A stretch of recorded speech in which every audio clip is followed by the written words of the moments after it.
My name is John Smith. I'm a typical salary man working in the retail food industry. There's no particular reason why I entered this industry, but I joined this company because the salary is pretty high compared to others in the industry.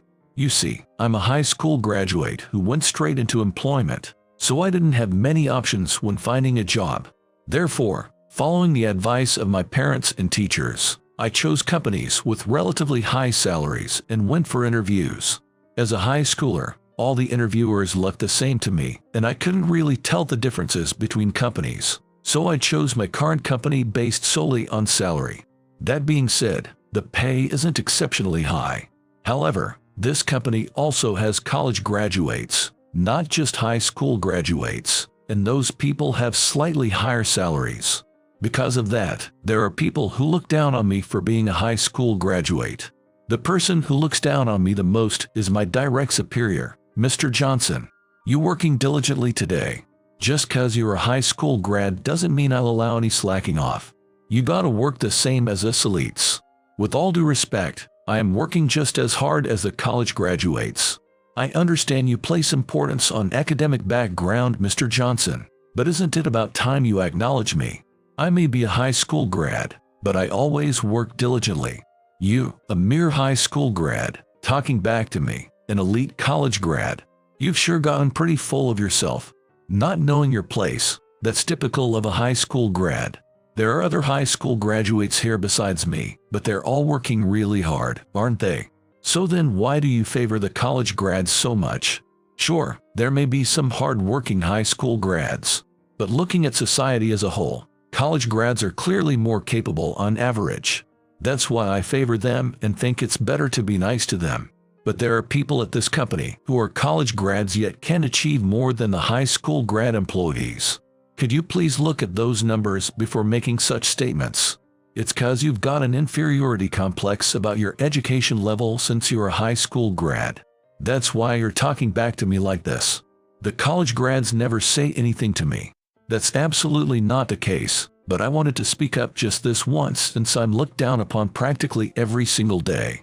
Don't get so full of yourself, high school grad. I could fire you for that, you know. If you're a high school grad, you need to have that level of awareness of the risks. It would definitely be a problem if I got fired. Fine, I won't say anything from now on. Good, you said you won't say anything more. If you ever talk back to me again, be prepared for the consequences. And so, I ended up in a situation where I couldn't say anything to Mr. Johnson. However, I'd been harassed daily up until now, so I couldn't let it go without talking back at least once. Of course, I could have just endured it, but even though there are other high school grad employees besides me, it bugged me that he kept making belittling comments to me in particular. Mr. Johnson said he'd fire me if I talked back again, but that's gotta be a joke. I've produced decent results and contribute to the company, so I don't think they could fire me that easily. If they fired me, I think it would cause problems for Mr. Johnson too. I'm sure Mr. Johnson just got irritated that I talked back to him and blurted out that joke without thinking. The next day, perhaps feeling a bit of remorse, Mr. Johnson stopped bringing up my academic background. I'm assigning you this work today. I'm going on a business trip. Understood, sir. I won't forgive you if you don't do it properly. You better work hard while I'm away. Of course, I know. I'll complete it thoroughly as always. I won't cause any trouble for you, Mr. Johnson. You better not. And don't let talking back to me yesterday go to your head. I'm not getting carried away at all. I'll continue working the same as always. All right then. I'm counting on you to finish it by the time I get back from my trip. I think I'll be back in a few days. Yes, I'll make sure to complete it. Have a good business trip. I'm sure he mentioned firing me because I got carried away talking back, but he probably thought about what would happen if I actually did get fired. It's common for Mr. Johnson to assign work to me like this. But if I were to quit the company, Mr. Johnson would have no one to assign work to. In other words, he'd have to temporarily do the work he's been having me handle himself. Considering that, I don't think he could so easily fire me. That's how much he relies on me, and I'm not looked down upon by anyone besides Mr. Johnson. As I was thinking about that while working, Ms. Watson, a part-time employee, called out to me. Our company is mostly full-time staff, but there are also part-timers who do administrative work and such. Mr. Smith, are you close with Mr. Johnson? I feel like I often see you two talking, so I got a bit curious. No, Mr. Johnson and I aren't close at all. Actually, I'd say we have one of the worst relationships in this company. Oh, I see. My mistake then. I'm sorry for asking such a strange question. Not at all. I don't mind you asking, but why did you ask such a question? Do you want to get close to Mr. Johnson or something like that? No, it's just that Mr. Johnson has a bit of a bad reputation. Mr. Johnson's image isn't great, that's for sure. He often says unpleasant things to me, so I don't really like him. We could never be close. So there are others besides me who feel that way. Your reputation is really good, Mr. Smith, so I wanted to ask what kind of person Mr. Johnson is. Thank you for saying I have a good reputation. Mr. Johnson places a lot of importance on academic background, but has he ever said anything to you, Ms. Watson? No, he hasn't said anything to that extent yet, so it's okay. Thank you for your concern. I'm sorry for suddenly calling out to you. It's no problem. If Mr. Johnson ever says anything to you, let me know right away. When I said that, Ms. Watson nodded and returned to her workspace. Judging from Ms. Watson's demeanor, Mr. Johnson must have said something to her. Honestly, I thought I was the only one getting snide remarks for being a high school grad, but that's not the case at all. Come to think of it, I've never seen anyone smiling while talking to Mr. Johnson. I'm sure everyone gets snide comments from him without my knowledge. That said, since he makes the remarks to me loud enough for everyone to hear, the level is different, I think. Even so, to make such belittling comments to so many people, Mr. Johnson is a piece of work. Sure, looking at the company as a whole, Mr. Johnson graduated from a good college, but since we work at the same company, I don't think that matters. Plus, Ms. Watson just started here recently and isn't used to things yet, so getting condescending comments must be tough on her mentally. After Ms. Watson talked to me, I decided I'd protect her right away if anything happened. As I was thinking about that, I happened to witness Mr. Johnson making a snide remark to Ms. Watson. Can't even do that much despite being hired as a part-timer. Normal people get it done more efficiently. Since you're getting paid by the company, you better work hard or it'll be a problem. I'm very sorry. I just joined this company recently, so there are things I'm not used to yet. However, I don't want to make excuses, so I will strive to improve.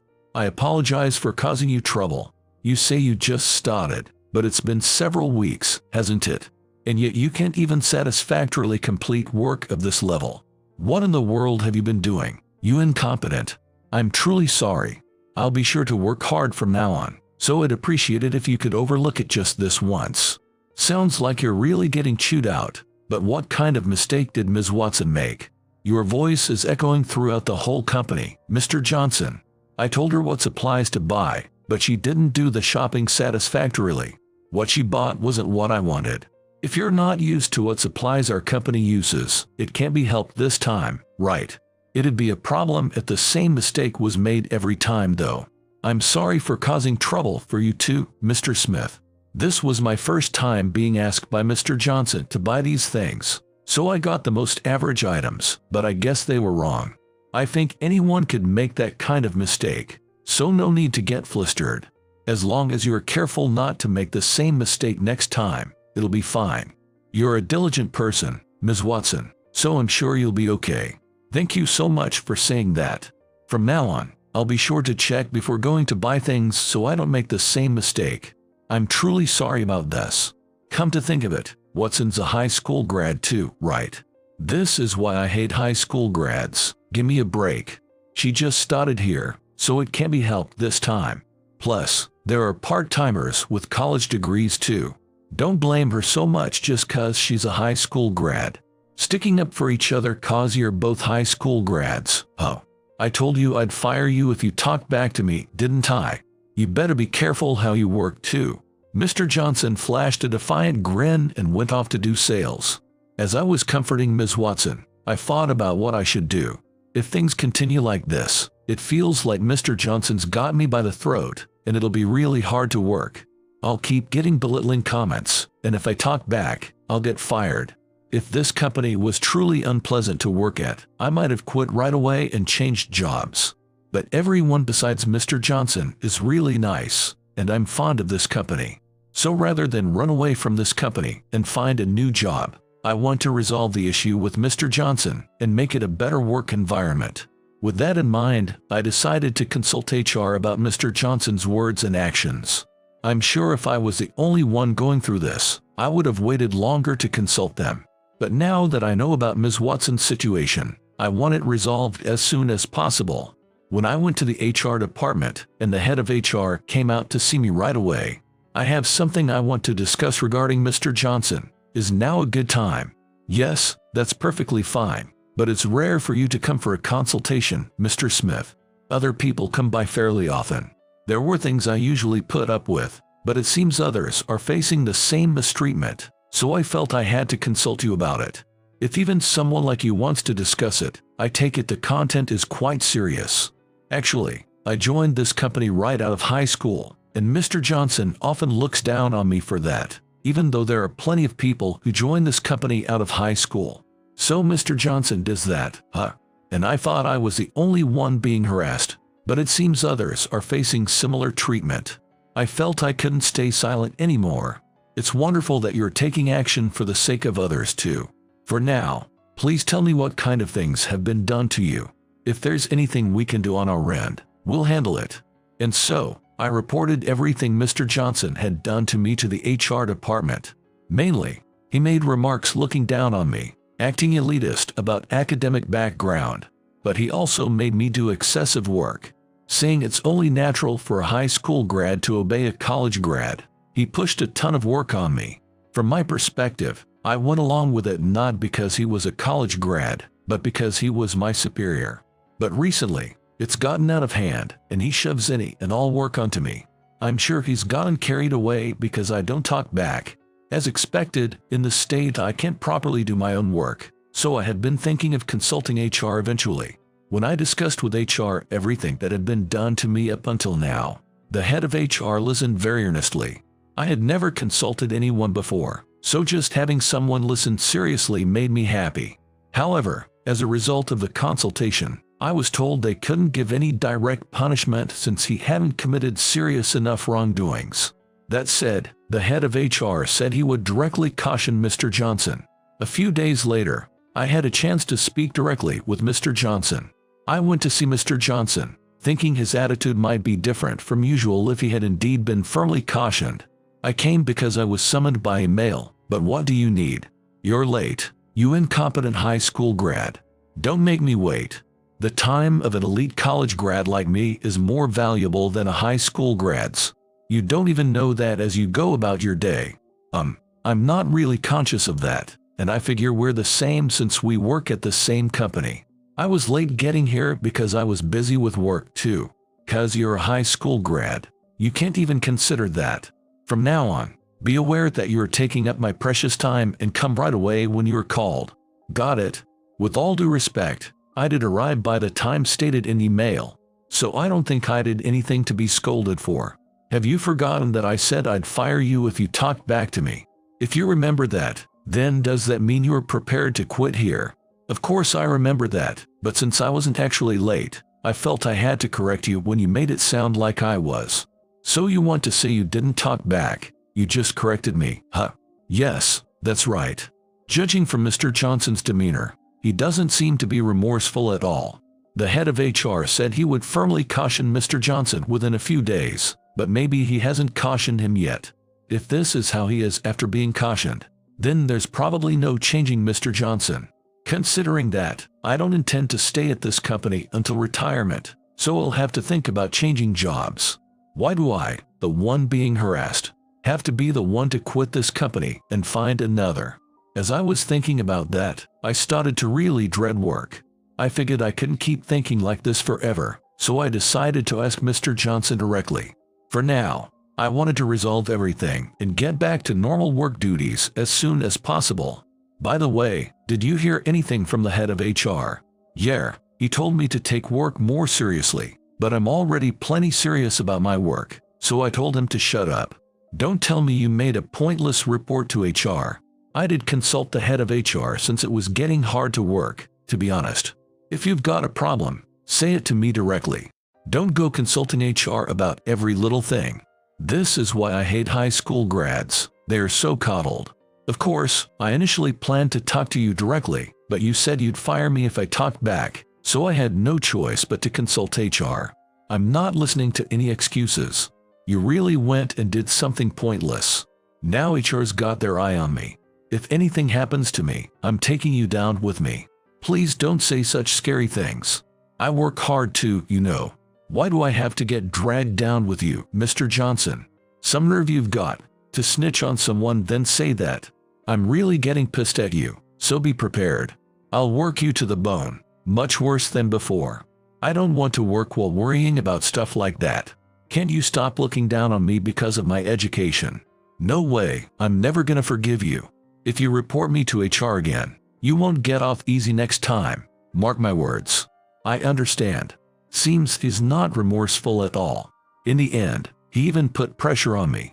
If anything, it looks like things will be even tougher for me going forward.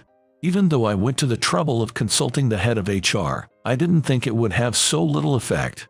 It's disappointing. I thought even Mr. Johnson would change more if cautioned directly by the head of HR. At this rate, I don't think his attitude toward high school grads will change, so Ms. Watson will probably have a hard time too. If that's the case, I don't know what I consulted HR for. However, I did everything I could, and there's nothing more I can do, so it is what it is. As I was thinking that while working, I overheard Mr. Johnson making another snide comment to Ms. Watson. Is Mr. Johnson deliberately speaking loudly so the whole company can hear? He's talking quite loudly. Is he trying to assert his position by looking down on Ms. Watson, a high school grad? I have no idea what his intention is, but Mr. Johnson often makes snide remarks loudly. Anyway, I felt bad leaving Ms. Watson alone, so I decided to intervene. Mr. Johnson, that's going too far. I feel bad for Ms. Watson. I don't know what she did, but I think it's wrong to say it loud enough for the whole company to hear. Why are you butting in? I'm talking to Watson right now, so don't interrupt. Or do you want to argue with me and get fired from this company? That's not what I'm trying to say, but you're yelling at Ms. Watson so loudly that the other employees are startled. You gotta firmly warn a misbehaving high school grad. I think a college grad wouldn't repeat the same mistake, but high school grads are no good. I'm cautioning Watson for her own sake. Is this mistake the same as what Ms. Watson did before? No, this time it's a completely different mistake. I made an error because I hadn't received an explanation from my superior. That said, it's my mistake, so it can't be helped that I'm being scolded. I understand cautioning someone who made a mistake, but I thought you were yelling way too loudly. Ms. Watson is a part-timer, even if she was full-time. So part-timers can make mistakes and it's okay. I don't think that way, maybe because I'm a college grad. I don't get how incompetent people who only went to high school think. You don't have to look down on high school grads that much. And Ms. Watson may be a high school grad, but she makes fewer mistakes and works harder than the other part-timers. Thank you for defending me like last time. I'm truly grateful to you, Mr. Smith. That's why I said not to get all buddy-buddy as fellow high school grads. The other part-timers may make more mistakes than Watson, but I think they won't repeat the same ones because they're all college grads. But Ms. Watson isn't repeating the same mistakes either. On top of that, if she makes fewer mistakes than the other part-timers, doesn't that mean Ms. Watson, a high school grad, is more capable? Shut up. Don't talk back to me. You're fired. Never come to this company again. Can you just say that on your own? The executives will get mad at you, you know. You think the executives would get mad at me for getting rid of an incompetent high school grad like you? What are you saying? Aren't you getting a bit too full of yourself? Mr. Johnson says that while laughing. He really doesn't seem to think I'm necessary. That said, I can't talk back at all, so I decided to leave the company like this. Of course, there were lots of things I wanted to say, but I told Mr. Johnson not to raise his voice, so I can't argue back here. Plus, it's already certain that I'll be fired, so I figured it's pointless to say anything back. In that case, rather than waste energy here, I decided to use my energy on finding a new job.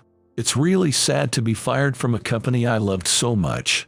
but there's nothing I can do now, so I started packing up my things, just as Mr. Johnson told me to. My coworkers were worried about me, but there's nothing I can do at this point. Since consulting the head of HR didn't work, I don't think Mr. Johnson will change. If so, I think I would have been fired eventually. That's how fed up I was with Mr. Johnson's harassment, and it was taking a mental toll. As I was packing up, Mr. Johnson said this to me: "'Cause you're a high school grad, you're slow at packing up too. It's really embarrassing that someone like you was at our company. Hurry up and pack your things and get out. I'll be sure to leave by the end of today, so you can get back to work. Or do you not have any work to do? If so, I'll return the work you pushed on me. Is that the best resistance you can muster? After talking back to me so much, you end up leaving the company. The life of a high school grad really is pathetic. Well, I'm done packing up, so I'll be going now. Thank you for everything. Goodbye." And with that, I left the company.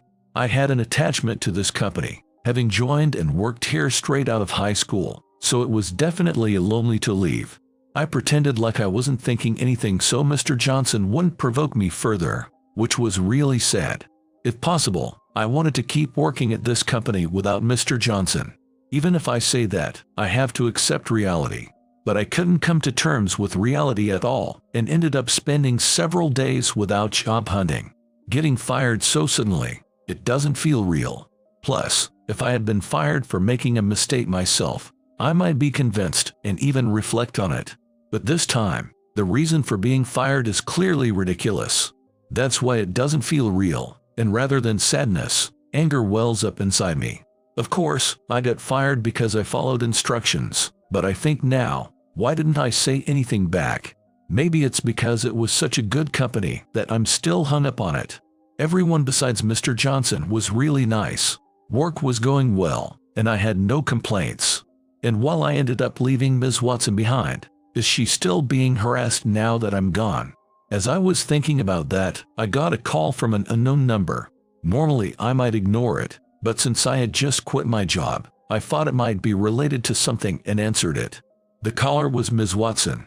"Huh? How do you know my phone number, Ms. Watson? Did you ask someone at the company and call me?" "Yes, something like that. More importantly, I'm so sorry about the other day. To think you got fired after defending me. Don't worry about that. I just couldn't take it anymore. So regardless of you, Ms. Watson, I think this was my fate eventually. Well, I talked to the higher-ups about that, so it's all good now. They voided your termination too, so you can come work normally starting tomorrow, just like before." "What do you mean by that?" "You're a part-timer, Ms. Watson, so you can't talk to the executives, right?" "I don't really understand the situation. It's hard to explain over the phone, so could you come to the company tomorrow for now? I'll explain everything there." "Okay. I don't know what's happening, but I decided to trust Ms. Watson and go to the company for now. When I went to the company, Ms. Watson and the executives were gathered there, and even Mr. Johnson, the last person I went to see, was there. Honestly, I didn't want to see Mr. Johnson, but since he was there, I had no choice. Plus, Mr. Johnson looks kind of apologetic for some reason. When Ms. Watson noticed my presence, she immediately waved me over. I rushed over to where the executives and Ms. Watson were, still not understanding anything. "I'm sorry for suddenly calling you here. There was something important I had to discuss, so I wanted you to come." "That's totally fine, but what exactly happened?" "I thought I heard I could work the same as before starting today, but was that a misunderstanding?" "No, I did say that, so don't worry." "Then could you please explain what this is about? I really don't understand what's going on. Actually, there's something I was keeping from you, Mr. Smith. I'm working part-time here, but I'm actually the daughter of the CEO who runs this company. The CEO of this company is named Watson too, but is that really true? It must be hard to believe when I suddenly say that, but it's true. I'm working part-time here as the CEO's daughter." "I see." After hearing the details, it seems Ms. Watson was told by the CEO to start as a part-timer first. So she had been working at this company as a part-timer, not a full-time employee. In the midst of that, she learned that Mr. Johnson was making remarks to other employees that showed his elitism regarding academic background, and she reported it directly to the CEO. Then, The CEO told her to state that she was a high school graduate in order to get solid evidence and confirm whether Mr. Johnson was really saying terrible things to high school grads. As a result, Mr. Johnson really did say terrible things to Ms. Watson, so this time, the CEO himself decided to deal with it. I had no idea that was going on behind the scenes. I was skeptical, but I was able to believe it after the executives directly explained it to me. So, I explained the situation to the CEO and had him arrange it so you can keep working here, Mr. Smith. If you're not particularly fed up with this company, you can work here again. I want to check one thing. What's going to happen with Mr. Johnson? I don't have any issues with the company itself, but I don't get along with Mr. Johnson. I checked with the CEO, and it's clear he's had a negative impact on the company, so he'll be subject to severe disciplinary action. I haven't heard anything about that. What do you mean? Severe disciplinary action? I think it can be helped, to be honest. No way. I wanted to discuss my future here. I don't have any particular complaints about the company, but working with Mr. Johnson is a bit. I consulted the CEO about that too, and Mr. Johnson will be sent to a regional branch office, so you can work with peace of mind. I see. Thank you. In that case, I'll continue working here. The CEO seems to have high regard for your work too, Mr. Smith, so we'd be grateful if you'd stay with the company. Hey, I never heard anything about being sent to a branch office. It's an order from the CEO, so you can't ignore it. But still. And so, Mr. Johnson was sent to a branch office in despair. Also, he had been working as a department head, but it seems he was stripped of that position too. Personally, this is a company I always wanted to work at, so I'm really happy I was able to stay. I never thought the part-timer I helped would turn out to be the CEO's daughter, but I'm glad things worked out for the best in the end. I'm sure if Ms. Watson hadn't been considerate of me, I would have been living on the edge of despair. From now on, I've decided not to leave people in trouble alone, but to firmly lend them a helping hand.